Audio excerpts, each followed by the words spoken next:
ಈಗ ನಮ್ಮ ಅಭಿಯಾನ ಸ್ಟೋರಿ ಬರೋಣ ವೀಕ್ಷಕರೇ. ಕಸ್ತೂರಿ ರಂಗನ್ ವರದಿ. ಈ ಕಸ್ತೂರಿ ರಂಗನ್ ವರದಿ ಜಾರಿ ವಿಚಾರ ಮತ್ತೆ ಭಾರಿ ಸದ್ದು ಮಾಡ್ತಾ ಇದೆ. ಪಶ್ಚಿಮ ಘಟ್ಟಗಳ ರಕ್ಷಣೆಗೆ ಇದನ್ನ ಜಾರಿ ಮಾಡಬೇಕು ಅಂತ ಕೇಂದ್ರ ಸರ್ಕಾರ ಸಜ್ಜಾಗಿದೆ. ಆದ್ರೆ ಈ ಕಡೆ ರಾಜ್ಯ ಸರ್ಕಾರ ಇದಕ್ಕೆ ವಿರೋಧವನ್ನ ವ್ಯಕ್ತಪಡಿಸ್ತಾ ಇದೆ. ಹಾಗಾದ್ರೆ ಈ ಕಸ್ತೂರಿ ರಂಗನ್ ವರದಿಯಲ್ಲಿ ಏನಿದೆ, ವಿರೋಧಕ್ಕೆ ಕಾರಣ ಏನು, ಜನರ ಆತಂಕ ಏನು, ಈ ಎಲ್ಲ ವಿಚಾರಗಳ ಬಗ್ಗೆ ಒಂದು ವಿಸ್ತೃತ ವರದಿ ಇದೆ. ಇದನ್ನ ನೋಡ್ಕೊಂಡ್ ಬನ್ನಿ. ಆಮೇಲೆ ಇದೇ ವಿಚಾರವಾಗಿ ನಿಮ್ಮ ಅಭಿಪ್ರಾಯಗಳನ್ನು ನಮ್ಮ ಜೊತೆ ಹಂಚ್ಕೊಳ್ಳಿ.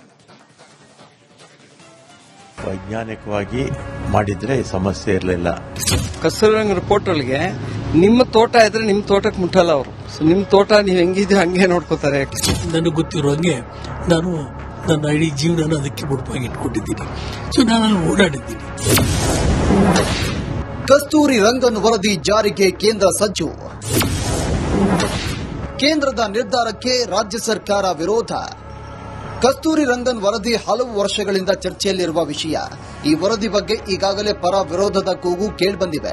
ಪಶ್ಚಿಮ ಘಟ್ಟಗಳ ಪರಿಸರ ಸಂರಕ್ಷಣೆ ದೃಷ್ಟಿಯಿಂದ ಈ ವರದಿ ಸೂಕ್ತ ಅಂತ ಕೇಂದ್ರ ಸರ್ಕಾರ, ಪರಿಸರವಾದಿಗಳು ಹೇಳಿದ್ರೆ ಇದು ಸುಮಾರು 1.5 ಕೋಟಿ ಜನರ ಬದುಕಿನ ಪ್ರಶ್ನೆ. ಈ ವರದಿ ಜಾರಿ ಮಾಡುವುದು ಸರಿಯಲ್ಲ ಅನ್ನೋದು ರಾಜ್ಯ ಸರ್ಕಾರದ ವಾದ. ಕಸ್ತೂರಿ ರಂಗನ್ ವರದಿಗೂ ಮೊದಲು ಮಾಧವ ಗಾಡ್ಗೀಳ್ ಸಮಿತಿ ವರದಿ ಬಂದಿತ್ತು. ಮೊದಲು ಅದರ ಹಿನ್ನೆಲೆಯನ್ನ ನೋಡೋದಾದ್ರೆ, ಮಾಧವ ಗಾಡ್ಗೀಳ್ ವರದಿ.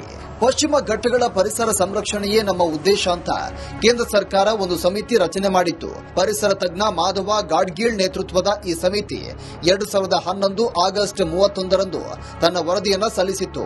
ಈ ವರದಿಯ ಪ್ರಕಾರ ಪಶ್ಚಿಮ ಘಟ್ಟದ ಶೇಕಡ 94ರಿಂದ 97ರಷ್ಟು ಭೂಭಾಗವನ್ನ ಪರಿಸರ ಸೂಕ್ಷ್ಮ ಪ್ರದೇಶ ಅಂತ ಗುರುತಿಸಲಾಗಿತ್ತು. ಹೀಗಾಗಿ ಈ ಪ್ರದೇಶದಲ್ಲಿ ಜನವಸತಿಗೆ ನಿರ್ಬಂಧ ಹೇರಬೇಕು ಅಂತ ಸಮಿತಿ ಶಿಫಾರಸು ಮಾಡಿತ್ತು. ಆದರೆ ಈ ವರದಿ ಶಿಫಾರಸಿಗೆ ತೀವ್ರ ವಿರೋಧ ವ್ಯಕ್ತವಾಗಿತ್ತು.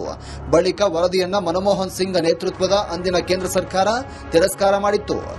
ಇದಾದ ಬಳಿಕ ಇಸ್ರೋ ಮಾಜಿ ಮುಖ್ಯಸ್ಥ ವಿಜ್ಞಾನಿ ಕಸ್ತೂರಿ ರಂಗನ್ ಸಾರಥ್ಯದಲ್ಲಿ ಮತ್ತೊಂದು ಸಮಿತಿ ರಚಿಸಲಾಯಿತು. 2013ರ ಏಪ್ರಿಲ್ 15ರಂದು ಕಸ್ತೂರಿ ರಂಗನ್ ಸಾರಥ್ಯದ ಸಮಿತಿ ಕೇಂದ್ರ ಸರ್ಕಾರಕ್ಕೆ ವರದಿ ಸಲ್ಲಿಸಿತ್ತು. ಕಸ್ತೂರಿ ರಂಗನ್ ವರದಿ ಗುಜರಾತ್ನ ತಪತಿ ನದಿ ಮೂಲದಿಂದ ಹಿಡಿದು ಮಹಾರಾಷ್ಟ್ರ, ಗೋವಾ, ಕರ್ನಾಟಕ, ಕೇರಳ, ತಮಿಳುನಾಡಿನ ಕನ್ಯಾಕುಮಾರಿವರೆಗೂ 1,64,280 ಚದರ ಕಿಲೋಮೀಟರ್ ಪ್ರದೇಶವನ್ನ ಪಶ್ಚಿಮ ಘಟ್ಟ ಅಂತ ಕಸ್ತೂರಿ ರಂಗನ್ ವರದಿ ಗುರುತಿಸಿದೆ. ಈ ಪೈಕಿ ಕರ್ನಾಟಕದ ಬೆಳಗಾವಿ, ಉತ್ತರ ಕನ್ನಡ, ದಕ್ಷಿಣ ಕನ್ನಡ, ಚಿಕ್ಕಮಗಳೂರು, ಶಿವಮೊಗ್ಗ, ಉಡುಪಿ, ಕೊಡಗು ಹಾಗೂ ಚಾಮರಾಜನಗರ ಜಿಲ್ಲೆಗಳ ಹಲವು ಭೂಭಾಗ ಪಶ್ಚಿಮ ಘಟ್ಟದ ವ್ಯಾಪ್ತಿಗೆ ಬರಲಿದೆ. ಈ ಪ್ರದೇಶದಲ್ಲಿ ಗಣಿಗಾರಿಕೆ, ಕ್ವಾರಿ, ಮರಳು ಗಣಿಗಾರಿಕೆ, ಜಲವಿದ್ಯುತ್ ಯೋಜನೆ, ಪವನ ವಿದ್ಯುತ್ ಯೋಜನೆ ಸೇರಿದಂತೆ ಎಲ್ಲ ರೀತಿಯ ಕಾರ್ಯಗಳನ್ನು ಸ್ಥಗಿತಗೊಳಿಸಬೇಕು. 20,000 ಚದರ ಮೀಟರ್ಗಳಿಗಿಂತಲೂ ದೊಡ್ಡ ಕಟ್ಟಡ ನಿರ್ಮಿಸುವಂತಿಲ್ಲ ಅಂತ ಶಿಫಾರಸು ಮಾಡಲಾಗಿದೆ. ಈ ಪ್ರದೇಶದಲ್ಲಿ ಸಿಮೆಂಟ್, ಕಲ್ಲು, ರಾಸಾಯನಿಕ ಬಳಕೆ ಹಾಗೂ ಜನವಸತಿ ಪ್ರದೇಶ ನಿರ್ಮಾಣಕ್ಕೂ ನಿಷೇಧ ವಿಧಿಸಬೇಕು ಅಂತ ವರದಿಯಲ್ಲಿದೆ. ಈ ಕಸ್ತೂರಿ ರಂಗನ್ ವರದಿ ಜಾರಿಗೆ ಇದೀಗ ಕೇಂದ್ರ ಸರ್ಕಾರ ಸಿದ್ಧತೆ ಮಾಡಿಕೊಳ್ತಾ ಇದೆ. ಆದರೆ ಕೇಂದ್ರ ಸರ್ಕಾರದ ವರದಿಗೆ ರಾಜ್ಯ ಸರ್ಕಾರ ವರದಿಗೆ ರೆಡ್ ಸಿಗ್ನಲ್ ತೋರಿಸಿದೆ. ಕಸ್ತೂರಿ ರಂಗನ್ ವರದಿಯನ್ನ ತಿರಸ್ಕಾರ ಮಾಡೋದಾಗಿ ಅರಣ್ಯ ಸಚಿವ ರಾಮಲಿಂಗಾರೆಡ್ಡಿ ಹೇಳಿದ್ದಾರೆ. ನಮ್ಮ ರಾಜ್ಯದ 10 ಜಿಲ್ಲೆಗಳ ವ್ಯಾಪ್ತಿಗೆ ಇದು ಬರುತ್ತೆ. ಹಿಂದೆ 6 ಬಾರಿ ನೋಟಿಫೈ ಮಾಡಿದ್ರು. ಈಗಲೂ ಕೂಡ ನಿನ್ನೆ ವಿಧಾನಸಭೆಯಲ್ಲಿ ನಮ್ಮ ಪೊನ್ನಣ್ಣವರು, ತಮ್ಮಣ್ಣವರು ಮತ್ತು ರಾಜೇಗೌಡರು ಇವರೆಲ್ಲ ಕೂಡ ಪ್ರಶ್ನೆ ಮಾಡಿದ್ರು. ನಮ್ಮ ಸರ್ಕಾರದ ನಿಲುವನ್ನು ಸ್ಪಷ್ಟವಾಗಿ ನಾವು ತಿರಸ್ಕಾರ ಮಾಡ್ತೀವಿ, ಇದನ್ನು ಒಪ್ಪಕ್ಕಾಗೋದಿಲ್ಲ ಅಂತ ಹೇಳಿದ್ದೀನಿ. ಇದನ್ನೇ ಕೇಂದ್ರ ಸರ್ಕಾರಕ್ಕೂ ಕೂಡ ನಾವು ಕಳಿಸ್ತೀವಿ.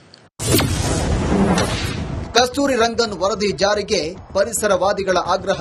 ಕಸ್ತೂರಿ ರಂಗನ್ ವರದಿ ಜಾರಿಗೆ ಪರಿಸರವಾದಿಗಳು ಆಗ್ರಹಿಸಿದ್ದಾರೆ. ಮುಂದಿನ ಪೀಳಿಗೆಗೆ ಗಾಳಿ ನೀರು ಸಿಗಬೇಕಂದ್ರೆ ಪಶ್ಚಿಮ ಘಟ್ಟ ಉಳಿಲೇಬೇಕು. ಅದಕ್ಕೆ ಈ ವರದಿ ಜಾರಿಯಾಗಲೇಬೇಕು ಅಂತ ಒತ್ತಾಯಿಸಿದ್ದಾರೆ. ನನ್ನ ಪ್ರಕಾರವಾಗಿ ಇದನ್ನ ಜಾರಿ ಮಾಡೋದ್ರ ಜೊತೆಗೆ ಹೆಚ್ಚು ಮಾಡೋದಕ್ಕೂ ಕೂಡ ಯೋಚನೆ ಹಾಕೊಳ್ಳೇಬೇಕು. ಮುಂದಿನ ಪೀಳಿಗೆಗೆ ನೀವು ಬಿಟ್ಟು ಹೋಗೋದು ಪ್ರಾಣವಾಯು, ಜೀವಿಜಲ. ಪ್ರಾಣವಾಯು, ಜೀವಿಜಲ ಇಲ್ಲದ್ರೆ ಏರೋಪ್ಲೇನ್ ಮಾಡ್ಕೊಂಡು ಏನ್ ಮಾಡ್ತೀರಿ, ಏರ್ಪೋರ್ಟ್ ಮಾಡ್ಕೊಂಡು ಏನ್ ಮಾಡ್ತೀರಿ, ಮೈನಿಂಗ್ ಮಾಡ್ಕೊಂಡು ಏನ್ ಮಾಡ್ತೀರಿ.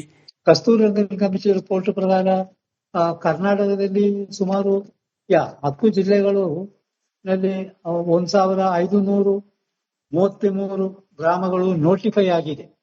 ಇಕೊಲಾಜಿಕಲಿ ಸೆನ್ಸಿಟಿವ್ ವಿಲೇಜ್ ಅಲ್ಲ. ಕೇವಲ ಸರ್ಕಾರ ಮಾತ್ರವಲ್ಲ, ಕಸ್ತೂರಿ ರಂಗನ್ ವರದಿಗೆ ಕರಾವಳಿ, ಮಲೆನಾಡು ಜನರು ಆತಂಕಗೊಂಡಿದ್ದಾರೆ. ಈ ವರದಿ ಜಾರಿಯಾದರೆ ಈ ಭಾಗದ ಜನರ ಮೂಲಭೂತ ಹಕ್ಕು ಕಸಿದಂತಾಗುತ್ತೆ ಎಂದಿದ್ದಾರೆ. ಈಗಿರ್ತಕ್ಕಂಥ ಕಸ್ತೂರಿ ರಂಗನ್ ವರದಿಯಲ್ಲಿ ಸಂಪೂರ್ಣ ಅರಣ್ಯದಲ್ಲಿ ಮತ್ತು ಅರಣ್ಯದ ಅಂಚಿನ ಜನರಿಗೆ, ಹಳ್ಳಿಗಳಿಗೆ ಮರಣ ಶಾಸನ ಆಗಿದೆ. ಆದ್ರಿಂದ ಯಾವುದೇ ಕಾರಣಕ್ಕೂ ಕೂಡ ಈಗಿರ್ತಕ್ಕಂಥ ಸ್ಥಿತಿಯಲ್ಲಿ ಕಸ್ತೂರಿ ರಂಗನ್ ವರದಿಯನ್ನು ಒಪ್ಕೊಳ್ಳಕ್ ಸಾಧ್ಯನೇ ಇಲ್ಲ. ಬಡವರಿಗೆ ಮಾತ್ರ ಈ ರೀತಿ ಅವರ ಸಮಾಧಿಯ ಮೇಲೆ ಕಸ್ತೂರಿ ರಂಗನ್ನು, ಮಾಧವ ಗಾಡ್ಗಿಲ್ ವರದಿ, ಹುಲಿ ಸಂರಕ್ಷಣಾ ಯೋಜನೆ, ಸೆಕ್ಷನ್ 4, ಸೆಕ್ಷನ್ 17, ರಾಷ್ಟ್ರೀಯ ಉದ್ಯಾನ ಮತ್ತು ಅಭಯಾರಣ್ಯ, ಈ ರೀತಿ ಒಂದಲ್ಲ ಒಂದು ಯೋಜನೆಗಳನ್ನ ಮಲೆನಾಡಿಗೆ ಒಂಥರ ಸುನಾಮಿ ತರ ತರ್ತಾ ಇದ್ದಾರೆ. ಇದನ್ನ ನಾವು ತೀವ್ರವಾಗಿ ಖಂಡಿಸ್ತೇವೆ. ಕಸ್ತೂರಿ ರಂಗನ್ ವರದಿ ಬಗ್ಗೆ ರೈತರು ಆತಂಕ ವ್ಯಕ್ತಪಡಿಸ್ತಾ ಇರೋದು ಯಾಕೆ ಅನ್ನೋದನ್ನ ನೋಡೋದಾದ್ರೆ, ಆತಂಕ ಯಾಕೆ? ಕಸ್ತೂರಿ ರಂಗನ್ ವರದಿ ಜಾರಿಯಾದರೆ ಸ್ಥಳೀಯ ರೈತರು, ತೋಟಗಾರರು, ಮಲೆನಾಡು ನಿವಾಸಿಗಳಿಗೆ ತಮ್ಮನ್ನ ಒಕ್ಕಲೆಬ್ಬಿಸಲಾಗುತ್ತೆ ಅನ್ನೋ ಆತಂಕವಿದೆ. ಕೃಷಿ, ಕಟ್ಟಡ ನಿರ್ಮಾಣ, ಕೈಗಾರಿಕೆ, ಪ್ರವಾಸೋದ್ಯಮಕ್ಕೆ ನಿರ್ಬಂಧಿಸಲಾಗುತ್ತೆ. ಇದರಿಂದ ಉದ್ಯೋಗ ನಷ್ಟ, ಜಮೀನು ಬೆಲೆ ಕುಸಿತದ ಆತಂಕವಿದೆ. ಅಲ್ಲದೆ ಉಪಗ್ರಹ ಆಧಾರಿತ ಅರಣ್ಯ ಗುರುತಿಸುವುದು ನಿಖರವಲ್ಲ, ಕೃಷಿ ಮತ್ತು ವಾಸ್ತವ ಜಮೀನುಗಳನ್ನು ಸೇರಿಸಿದೆ ಎಂಬ ಆರೋಪವಿದೆ. ಕೇಂದ್ರ ಪರಿಸರ ಸಚಿವಾಲಯ 2014ರಿಂದ ಈವರೆಗೆ 7 ಬಾರಿ ಕರಡು ಅಧಿಸೂಚನೆ ಹೊರಡಿಸಿದೆ. ಇತ್ತೀಚೆಗೆ ಜುಲೈ 27, 2026ರಂದು ಕೇಂದ್ರ ಹೊರಡಿಸಿರುವಂತಹ 7ನೇ ಕರಡು ಅಧಿಸೂಚನೆಯಲ್ಲಿ ಒಟ್ಟು 56,825.7 ಚದರ ಕಿಲೋಮೀಟರ್ ಅರಣ್ಯ ಸೂಕ್ಷ್ಮ ಪ್ರದೇಶ ಅಂತ ಪ್ರಸ್ತಾಪಿಸಿದೆ. ರಾಜ್ಯದಲ್ಲಿ ಅರಣ್ಯ ಸೂಕ್ಷ್ಮ ಪ್ರದೇಶ.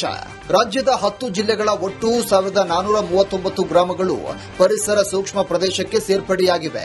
ಉತ್ತರ ಕನ್ನಡ 566 ಗ್ರಾಮಗಳು, ಶಿವಮೊಗ್ಗ 446, ಚಿಕ್ಕಮಗಳೂರು 137, ಬೆಳಗಾವಿ 62, ಕೊಡಗು 53, ಮೈಸೂರು 48, ದಕ್ಷಿಣ ಕನ್ನಡ 43 ಹಾಗೂ ಉಡುಪಿ 34, ಹಾಸನ 30, ಚಾಮರಾಜನಗರ 20 ಗ್ರಾಮಗಳನ್ನು ಪರಿಸರ ಸೂಕ್ಷ್ಮ ಪ್ರದೇಶಗಳು ಅಂತ ಗುರುತಿಸಲಾಗಿದೆ. ಕಸ್ತೂರಿ ರಂಗನ್ ವರದಿ ಇದೀಗ ಮತ್ತೊಮ್ಮೆ ಪರ ವಿರೋಧಕ್ಕೆ ಕಾರಣವಾಗಿದೆ. ಕೇಂದ್ರ ಸರ್ಕಾರ ಜಾರಿಗೆ ಸಿದ್ಧತೆ ಮಾಡಿಕೊಂಡಿದ್ರೆ ರಾಜ್ಯ ಸರ್ಕಾರ ತಿರಸ್ಕಾರ ಎನ್ನುತ್ತಿದೆ. ವರದಿಯನ್ನ ಕೇಂದ್ರ ಸರ್ಕಾರ ಯಥಾವತ್ತು ಜಾರಿ ಮಾಡುತ್ತಾ ಅಥವಾ ಜನರ ಅಹವಾಲಿಗೆ